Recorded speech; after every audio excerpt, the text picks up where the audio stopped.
Hello dear student, तो आज हम क्लास 8 के लास्ट चैप्टर को आगे कंटिन्यू करेंगे। तो आइए क्रियाकलाप 13.3 देखते हैं। जो हमने यहाँ तक हमने कल पढ़ लिया था कि समतल दर्पण में बनने वाला प्रतिबिंब कैसा होता है। तो सीधा होता है, वस्तु के बराबर होता है। जितना वस्तु दूर रखी होती है दर्पण से उतना ही प्रतिबिंब दर्पण के पीछे की ओर, जितनी दूर वस्तु है उतनी दूर बनता है। और उसके अलावा आभासी प्रतिबिंब होता है, इसे पर्दे पर प्राप्त नहीं किया जा सकता। ठीक है,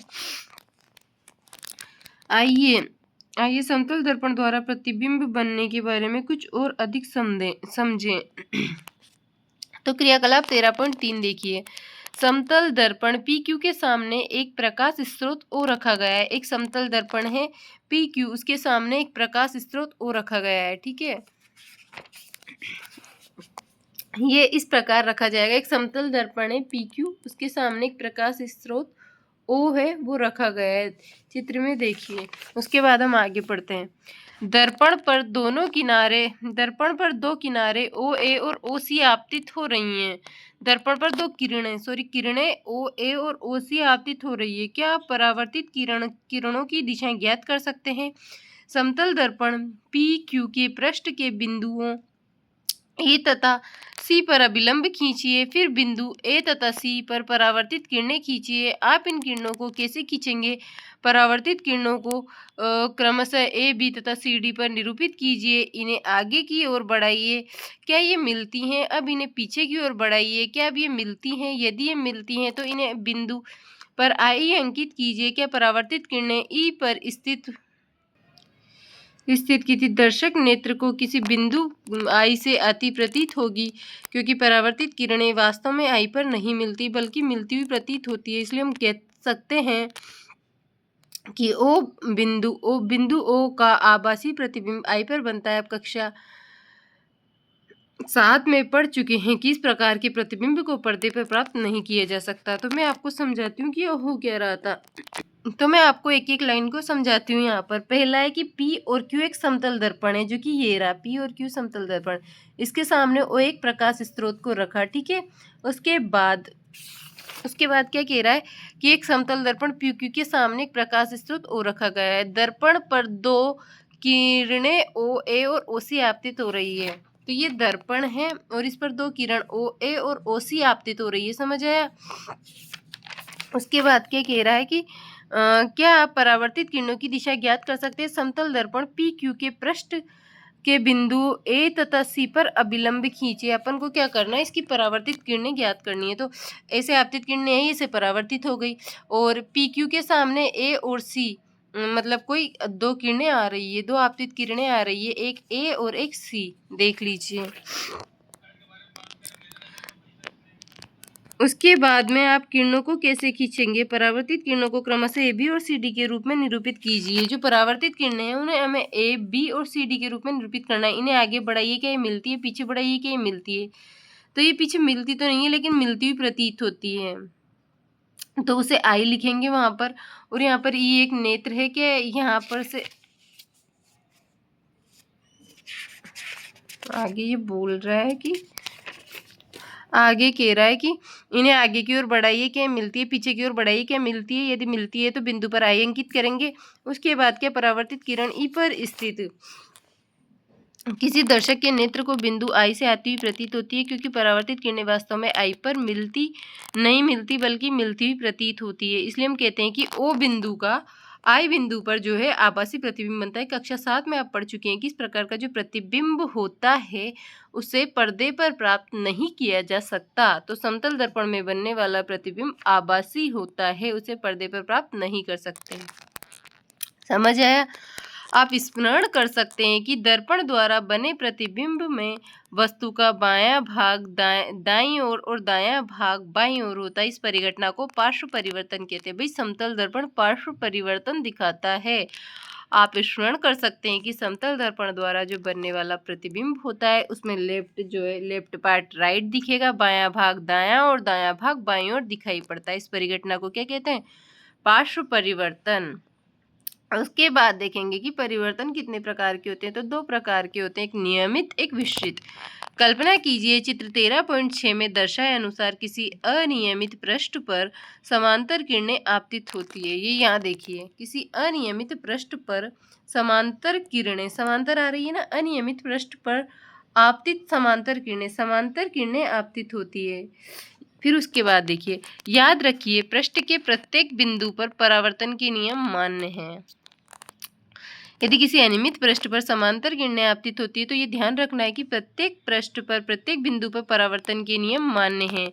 विभिन्न बिंदुओं पर परावर्तित किरणों की रचना के लिए नियमों का उपयोग कीजिए। तो विभिन्न सारे बिंदुओं पर हमें क्या करना है, परावर्तित किरणों की रचना करने के लिए नियमों का उपयोग करना है। तो परावर्तित किरणों की रचना करने के लिए नियम का उपयोग करना है। क्या ये परावर्तित किरणें एक दूसरे के समांतर हैं?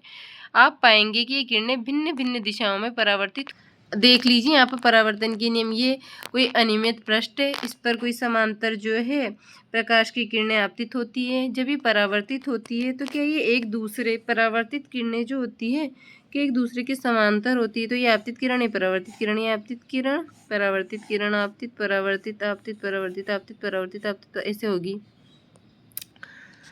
तो अनियमित पृष्ठ पर परावर्तित किरणें, तो क्या ये एक दूसरे के समांतर होती है? तो आप पाएंगे कि भिन्न भिन्न दिशाओं में परावर्तित होती है। सभी समांतर किरणें किसी खुरदुरे या अनियमित पृष्ठ से परावर्तित होने के पश्चात समांतर नहीं होती। तो ऐसे परिवर्तन को विश्रित परावर्तन कहते हैं, क्योंकि इसमें जो समांतर किरणें आई है वो परावर्तित होने पर एक दूसरे के समांतर नहीं होती, इसे विश्रित परावर्तन कहते हैं। याद रखिए कि विश्रित परावर्तन में भी परावर्तन के नियम सफलतापूर्वक पालन होता है। प्रकाश का विसरण गत्ते जैसे विषय परावर्ती पृष्ठ पर अनियमितताओं के कारण होता है। इसके विपरीत दर्पण, मतलब जो प्रकाश का जो विसरण है वो गत्ता, जैसे खुरदुरा पृष्ठ ले लो, जैसे विषय परावर्ती पृष्ठ अनियमितताओं के कारण होता है। इसके विपरीत दर्पण जैसे चिकने पृष्ठ से होने वाले परावर्तन को, इसके विपरीत दर्पण जैसे जो चिकना पृष्ठ है उसके अंदर होने वाले नियमित परावर्तन, दर्पण जैसे चिकने पृष्ठ पर जो परावर्तन होता है ना, चिकने पृष्ठ पर होता है, उसे नियमित परावर्तन कहते हैं। नियमित परावर्तन के द्वारा प्रतिबिंब बनते हैं। जैसे यहाँ देखिए, ये है नियमित परावर्तन, समांतर किरणें आई, परावर्तित हो गई। नियमित परावर्तन द्वारा प्रतिबिंब बनते हैं। परावर्तन दो प्रकार के हो गए, एक हो गया विश्रित, एक नियमित परावर्तन। यहाँ देखिए, क्या हम सभी वस्तुओं को परावर्तित प्रकाश के कारण ही देख सकते हैं? अपने चारों ओर की लगभग सभी वस्तुओं को अब परावर्तित प्रकाश के कारण दिखाई देती हैं। आपके चारों ओर की लगभग सभी वस्तुएं आपको परावर्तित प्रकाश के कारण दिखाई देती है। जैसे उदाहरण के लिए चंद्रमा जो होता है सूर्य से प्राप्त प्रकाश को परावर्तित करता है। जो चंद्रमा होता है ना, वो सूर्य से प्राप्त जो प्रकाश होता है उसे परावर्तित करता है। उदाहरण के लिए चंद्रमा जो होता है वो सूर्य से प्राप्त प्रकाश को परावर्तित करता है। जो चंद्रमा होता है वो सूर्य से प्राप्त प्रकाश होता है उसे परावर्तित करता है। इस प्रकार चंद्रमा को हम देख सकते हैं। जो पिंड दूसरी वस्तुओं के प्रकाश में चमकते हैं उन्हें प्रदीप्त पिंड कहते हैं। मतलब जो दूसरों के प्रकाश से चमकते हैं उन्हें प्रदीप्त पिंड कहते हैं। क्या आप कुछ ऐसे पिंडों के नाम बता सकते हैं? कुछ अन्य पिंड हैं जो स्वयं के प्रकाश उत्सर्जित करते हैं, जैसे सूर्य, मोमबत्ती की ज्वाला, विद्युत लैंप, इनका प्रकाश हमारे नेत्रों पर पड़ता है। इस प्रकार इन पिंडों को हम देखते हैं। और जो पिंड स्वयं का प्रकाश उत्सर्जित नहीं करते वे दीप्त पिंड कहलाते हैं। बूझो, मेरे मन में एक प्रश्न है, यदि परावर्तित किरणें किसी अन्य दर्पण पर आपतित हो तो क्या वे फिर परावर्तित हो सकती हैं? तो बिल्कुल। यदि कोई, मान लो ये कोई दर्पण रखा हुआ है, ठीक है, उस पर कोई दर्पण रखा है, उस पर आपतित किरण आई और परावर्तित हो गई। परावर्तित किरण किसी अन्य दर्पण पर परावर्तित किरण पड़ी तो क्या फिर से परावर्तित होगी? तो उसकी आपतित किरण होगी दर्पण की, जिस पर परावर्तित किरण पड़ेगी और वो फिर से परावर्तित हो जाएगी। तो आइए ज्ञात कीजिए, परावर्तित प्रकाश को पुनः परावर्तित किया जा सकता है या नहीं? स्मरण कीजिए, जब पिछली बार आप किसी केश प्रसाधक समझते हो भाई, जहाँ पर आप हेयर कट करवाने जाते हो उसकी दुकान को बोलते हैं केश प्रसाधक। जब आप कभी केश प्रसाधक के यहाँ गए थे तो उसने आपको एक दर्पण के सामने बैठाया होगा, ठीक है। बाल कट चुकने के पश्चात उसने आपके पीछे की ओर एक दर्पण रखा था इस दूसरे दर्पण की सहायता से आप सामने वाले दर्पण में देख सकते हैं कि आपके बाल कैसे कटे हैं। केश प्रसाधक दुकान पर दर्पण ऐसे ऐसे दिखाया होगा कभी आपने, तो आप पीछे देख सकते हैं कि आपके बाल कैसे कटे हैं। तो यहाँ क्या हो रहा है, क्या आप बता सकते हैं कि अपने सिर के पीछे के बालों को आप कैसे देख पाए थे? पहेली को याद आया कि कक्षा 6 में विस्तारित क्रियाकलाप के रूप में उसने एक परिदर्शी बनाया था। परिदर्शी में 2 समतल दर्पण उपयोग किए थे। क्या आप बता सकते हैं कि दो दर्पणों से परावर्तन द्वारा आप उन वस्तुओं को देखने योग्य कैसे बनाते हैं जिन्हें आप सीधे नहीं देख पाते? परिदर्शियों का उपयोग पनडुब्बी, टैंकरों में परिदर्शी जो होते हैं उनका उपयोग पनडुब्बी, टैंक, बंकरों में छिपे सैनिकों द्वारा बाहर की वस्तुओं को देखने के लिए किया जाता है। तो अब हम पढ़ेंगे परिदर्शी। बहुरूपदर्शी मतलब बहुत सारे प्रतिबिंब बनाता है बहुरूपदर्शी। तो आइए, आप जानते हैं कि समतल दर्पण किसी वस्तु का केवल एक ही प्रतिबिंब बनाता है। यदि 2 समतल दर्पण को संयोजन में उपयोग करें तो क्या होगा? तो आइए देखिए।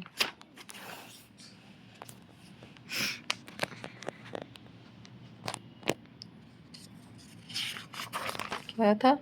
बहुप्रतिबिंब मतलब बहुत सारे प्रतिबिंब कैसे बनाता है समतल दर्पण। ठीक है, 2 समतल दर्पण लीजिए ऐसे, एक समतल दर्पण, दूसरा समतल दर्पण, 2 समतल दर्पण ले लेना है। उन्हें एक दूसरे से समकोण बनाते हुए इस प्रकार रखिए कि इनके किनारे आपस में मिले रहें, जैसे यहाँ पर दिख रहे हैं आपको। उन्हें जोड़ने के लिए आप किसी टेप का उपयोग कर सकते हैं। दर्पण के बीच एक सिक्का रखिए। आपको इस सिक्के के कितने प्रतिबिंब दिखाई देते हैं? तो यहाँ देखिए, आप टेप का उपयोग कर दर्पणों को विभिन्न कोणों जैसे 45 डिग्री, 60 डिग्री, 120, 180 आदि पर जोड़िए। दर्पणों के बीच कोई वस्तु जैसे मोमबत्ती रखिए, है ना, समकोण पर रखे गए समतल दर्पणों के प्रतिबिंब, मोमबत्ती रखिए। उसके बाद प्रत्येक प्रकरण में वस्तु के बनने वाले प्रतिबिंबों की संख्या नोट कीजिए। अंत में दोनों दर्पणों को एक दूसरे से समांतर रखिए। देखिए मोमबत्ती में कितने प्रतिबिंब बनते हैं। यहाँ पर देखिए दर्पण है, 2 दर्पण है, बीच में मोमबत्ती है, तो देखिए कितने प्रतिबिंब बनते हैं। क्या अब आप ये स्पष्ट कर सकते हैं कि केश प्रसाधक की दुकान पर आप अपने सिर के पीछे का भाग को कैसे देख सकते हैं? एक दूसरे से किसी कोण पर रखे दर्पण अनेक प्रतिबिंबों के बनने की धारणा का उपयोग बहुमूर्तिदर्शी क्लाइडोस्कोप के भांति आकर्षक पैटर्न बनाने के लिए किया जाता है। आप स्वयं भी एक क्लाइडोस्कोप बना सकते हैं। बनाइए क्लाइडोस्कोप। क्रियाकलाप 13.6। क्लाइडोस्कोप बनाने के लिए दर्पण की लगभग 15 सेंटीमीटर लंबी, 4 सेंटीमीटर चौड़ी 3 आयताकार पट्टियां लीजिए। क्या करना है आपको? दर्पण की 15 सेंटीमीटर तो लंबी और 15 सेंटीमीटर लंबी, 4 सेंटीमीटर चौड़ी और 3 आयताकार पट्टियां लीजिए। चित्र में दर्शाए अनुसार प्रिज्म की आकृति में जोड़िए। इन्हें गत्ते या मोटे चार्ट पेपर की बनी एक बेलनाकार ट्यूब से दृढ़ता से लगाइए। सुनिश्चित कीजिए कि ट्यूब दर्पण की पट्टियों से थोड़ी लंबी हो। जो ट्यूब है वो दर्पण की पट्टियों से थोड़ी लंबी हो। ट्यूब के एक सिरे को गत्ते की एक ऐसी डिस्क से बंद कीजिए जिसके भीतर का दृश्य देखने के लिए एक छिद्र बना हो। यहाँ तक समझ में आया? क्लाइडोस्कोप बनाने के लिए आपको क्या करना है? दर्पण की लगभग 15 सेंटीमीटर लंबी और 4 सेंटीमीटर चौड़ी आयताकार 3 पट्टियाँ लेनी है, प्रिज्म की आकृति में जोड़ना है। इन्हें गत्ते या मोटे चार्ट पेपर की एक बेलनाकार ट्यूब में दृढ़ता से लगाना है। उसके बाद सुनिश्चित कीजिए कि ट्यूब दर्पण की पट्टियों से थोड़ी लंबी हो और ऐसी डिस्क, और फिर क्या करना है? एक सिरे को गत्ते की डिस्क से बंद कर देना है। भीतर के दृश्य भीतर का दृश्य देखने के लिए एक छिद्र बनाना है। डिस्क को टिकाऊ बनाने के लिए आप इसके नीचे पारदर्शी प्लास्टिक की शीट चिपका सकते हैं। ट्यूब के दूसरे सिरे पर समतल कांच की वृत्ताकार प्लेट दर्पण को छूते हुए दृढ़तापूर्वक लगाइए। उसके बाद प्लेट पर छोटे छोटे रंगीन कांच के टुकड़े, रंगीन चूड़ियों के टुकड़े रखिए। ट्यूब के इस सिरे को घिसे हुए कांच के प्लेट से बंद कीजिए। रंगीन टुकड़ों की हलचल के लिए पर्याप्त जगह रहने दीजिए। क्या आपका क्लाइडोस्कोप तैयार है? जब आप इस छिद्र में झांकते हैं तो आपको ट्यूब की भांति पैटर्न दिखाई देते हैं। क्लाइडोस्कोप की एक रोचक विशेषता ये है कि आप कभी भी एक पैटर्न को दोबारा नहीं देख पाएंगे। प्राय दीवारों वाले कागजों तथा वस्त्रों की डिजाइन बनाने के लिए कलाकार क्लाइडोस्कोप का उपयोग नए नए पैटर्न की कल्पना करने के लिए करते हैं। अपने खिलौनों को आकर्षक बनाने के लिए आप रंगीन कागज चिपका सकते हैं। सूर्य का प्रकाश श्वेत है या रंगीन? तो आप कक्षा 7 में आपने सीखा है कि सूर्य का प्रकाश श्वेत प्रकाश के रूप में पाया जाता है। आपने ये भी सीखा है कि 7 रंग होते हैं। ये दर्शाने के लिए सूर्य के प्रकाश में अनेक रंग हैं। एक और क्रियाकलाप करते हैं। हमारे नेत्रों की संरचना क्या है? हम वस्तुओं को केवल तभी देख पाते हैं जब उनसे आने वाला प्रकाश हमारे नेत्रों में प्रवेश करता है। नेत्र हमारी सबसे महत्वपूर्ण ज्ञानेंद्रियों में से एक है, इसलिए इसकी संरचना एवं कार्यविधि को समझना हमारे लिए विशेष महत्व है। हमारे नेत्र की आकृति लगभग गोलाकार, नेत्र का भारी आवरण सफेद कठोर होता है ताकि ये नेत्र के आंतरिक भागों की दुर्घटना से बचाव कर सके। जो नेत्र के आंतरिक भाग है उनका दुर्घटना से बचाव कर सके।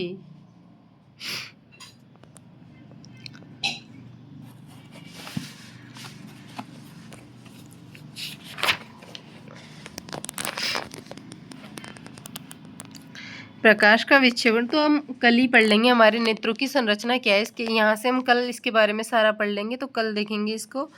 उसके बाद यहाँ पर एक छोटा सा प्रयोग दिया गया है ये क्लाइडोस्कोप का कि किस प्रकार भिन्न भिन्न पैटर्न बनते हैं। उपयुक्त साइज का तो इसको भी हम कल ही देख लेंगे। तो आज के लिए इतना ही। आप इसको रीड कीजिए, आपको समझ में आएगा अच्छे से। तो यहाँ से इस 13.7 के प्रयोग को, बाकी नेत्र को हम कल देखेंगे।